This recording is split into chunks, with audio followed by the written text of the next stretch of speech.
We have a lot to cover today, so let's get to it. October 5th, from 1 o'clock to 5, GPBR volunteers will be working with Life Remodeled in Detroit's Central High, Durfee Elementary Middle School area, north of Boston Edison and west of the Lodge. Participants will be asked to clear debris and cut down tall grass, weeds, and brush in front of vacant homes. All work is to be outdoors and all tools will be provided. At this time, we are told masks will not be required and those volunteering will need to drive to where they are directed when they sign up to volunteer. Go to the GPBR website and join your fellow GPBR members, give back to the community. Dues billing, and there's good news. While gas, groceries, and most everything else you pay for cost more this year over last, your dues remain the same.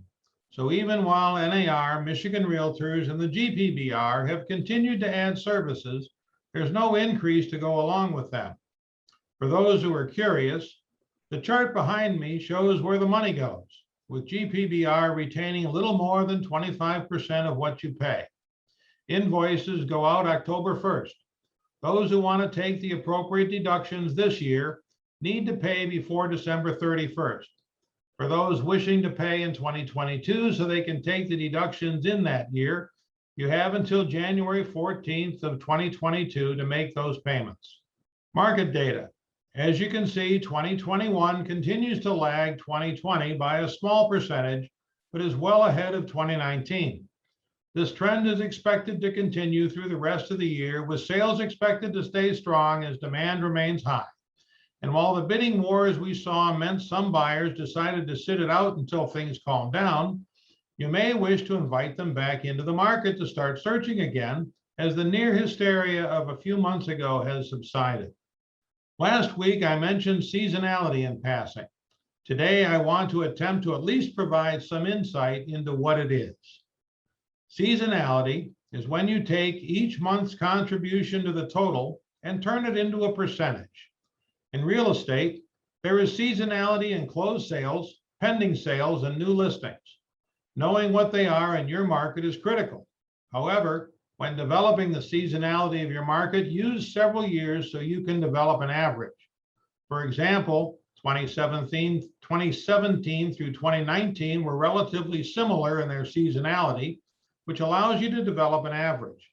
The chart behind me shows how not average last year was compared to the 3 years prior. One additional advantage of knowing your market's seasonality is that it can lend itself to forecasting. For example, for 2017 through 2019, realtors wrote roughly 71% of their purchase agreements from January through August. If 2021 models that seasonality, another 17,000 contracts should be written before the end of the year, generating a total year end of over 60,000 pending sales, more than either 2018 or 2019. By the way, seasonality is why, as an agent, I never compared this month to the previous year, and as an office manager, never did it either.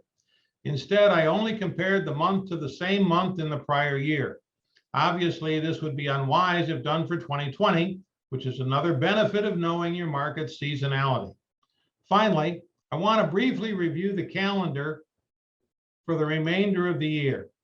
Please note October 5th for Life Remodeled, October 23rd for Kathy Scalabrino's great Halloween Bash, which benefits Guardian Angel Medical Service Dogs and held this year at the Premier Events Center in Clinton Township.